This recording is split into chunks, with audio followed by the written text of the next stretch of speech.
मंडळी, आज आपण बटाट्याच्या भाजीचा एक मस्त वेगळा असा प्रकार बघणार आहोत. शक्यतो बटाट्याची भाजी ही प्रत्येक घरी आणि सगळ्यांना आवडती अशी आहे. पण तोच भाजीचा प्रकार खाऊन कंटाळा आला असेल तर ही बटाट्याची भाजी नक्की करून बघा. मस्त मसालेदार पीठ लावून केलेली ही भाजी चवीला खूप छान होते. चला मग पटकन रेसिपीला सुरुवात करूयात. नमस्कार मंडळी, ऋतुराधा रेसिपीजमध्ये तुमचे मनपूर्वक स्वागत आहे. आता या भाजीसाठी मी 2 मीडियम आकाराचे कच्चे बटाटे घेतलेत. त्याची सालं काढून घेतलेली आहेत आणि त्याचे काप करून घेतलेत. काप करताना मीडियम आकाराचे चौकोनी असे काप करून घ्यायचे. साधारण एका आकाराचेच काप करा, म्हणजे भाजी शिजताना एकदम शिजते. हे बघा, अशा प्रकारे आपण बटाटा चिरून घेतलेला आहे. तो आता आपण पाण्यात ठेवलाय म्हणजे काळा पडणार नाही. आता ह्याच्यासाठी लागणारा आपण मसाला करून घेऊ. त्यासाठी धणे 2 चमचे थोडेसे गरम करून घेतले. धणे गरम करून झाल्यानंतर त्यात 1 चमचा जिरे घातलेत. ते सुद्धा थोडेसे गरम करून घेतले. छान खमंग वास येईपर्यंत आपल्याला धणे जिरे भाजायचे. त्याच्यानंतर ते बाजूला काढून घेतले आणि त्याच पॅनमध्ये मी 2 लाल सुक्या मिरच्या भाजून घेतल्यात. आता ह्या बेडगी मिरची आहे, त्याच्यामुळे रंग तरी येईलच आणि चव सुद्धा छान लागेल. आता मिरची सुद्धा बाजूला काढून घेतली आणि हे बघा, ह्याच्यामध्ये मी भाजलेले शेंगदाणे साधारण 2 चमचे किंवा 1 पाव वाटी घ्या, ते घेतलेले आहेत. आता हे भाजलेलेच आहेत, त्याच्यामुळे मी फक्त जरा गरम करते म्हणजे मसाला व्यवस्थित मिक्स होईल. तुम्ही कच्चे शेंगदाणे सुद्धा व्यवस्थित भाजून घेऊ शकता.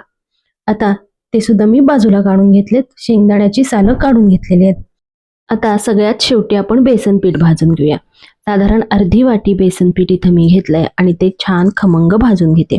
गॅस पूर्ण लो फ्लेमवर ठेवून रंग बदलेपर्यंत आणि पिठाचा चांगला वास येईपर्यंत आपण हे पीठ भाजून घ्यायचे. आता सगळे जिन्नस आपले भाजून झालेले ते बाजूला ठेवूया आणि बटाट्याला फोडणी देऊया. त्यासाठी मी 3 ते 4 चमचे तेल गरम केलंय. ह्या भाजीला तेल जरा जास्त लागतं. तेल तापल्यावर त्यात मोहरी घातली. मोहरी तडतडल्यावर हळद, हिंग घातलेला आहे आणि नंतर चिरलेला बटाटा ह्यात घालून चांगला परतून वाफ द्यायला ठेवलेला आहे. तोपर्यंत आपण जे भाजलेले जिन्नस आहेत ते गार झालेत, त्याचा मसाला करून घेऊया. प्रथम मी मिक्सरमधनं धणे, जिरे आणि मिरची बारीक करून घेतली. त्यानंतर भाजलेले शेंगदाणे घातले, त्याचं पूड करून घेतलेली आहे आणि सगळ्यात शेवटी भाजलेलं बेसन पीठ घालून पुन्हा एकदा मिक्सरमधनं आपण हा मसाला फिरवून घेऊया. हे बघा, इथं हा आपला मसाला तयार झालेला आहे. हा सगळा आपल्याला भाजीला वापरायचा आहे. सकाळी जर टिफिनमध्ये भाजी न्यायची असेल तर आदल्या दिवशी तुम्ही हा मसाला करून ठेवू शकता, पटकन भाजी होईल. आता आपण बटाटा शिजलाय का ते बघूया. हे बघा, अगदी व्यवस्थित असा हा बटाटा शिजलेला आहे. हे बघा, इथं आपला हा बटाटा शिजलेला आहे.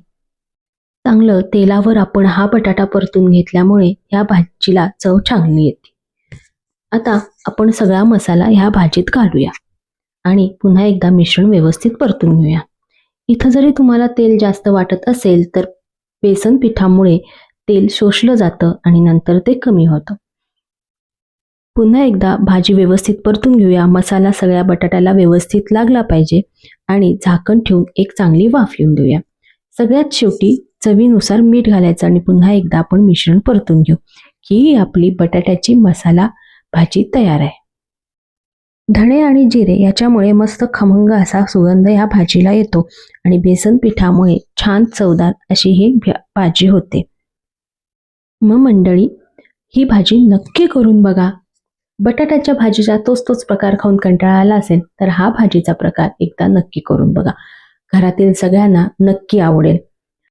पोळी बरोबर, भाकरी बरोबर, भाताबरोबर ही भाजी खायला खूप छान लागते. टिफिनमध्ये, दुपारच्या जेवणामध्ये, रात्रीच्या जेवणामध्ये कधीही तुम्ही ही भाजी करू शकता. मग मंडळी, आवडली का ही रेसिपी? आवडली असेल तर व्हिडिओला लाईक, कमेंट, शेअर नक्की करा. आणि मंडळी, स्वतःची काळजी घ्या. असे मस्त खाण्यासाठी स्वस्त राहा आणि स्वस्त राहण्यासाठी असेच मस्त खात राहा. त्यासाठी आमचे चॅनल सबस्क्राईब करा, कारण अशा मस्त रेसिपींबरोबर जुन्या पारंपरिक रेसिपी सोप्या पद्धतीने कशा करायच्या हे आम्ही आमच्या चॅनलवर नेहमीच दाखवत असतो.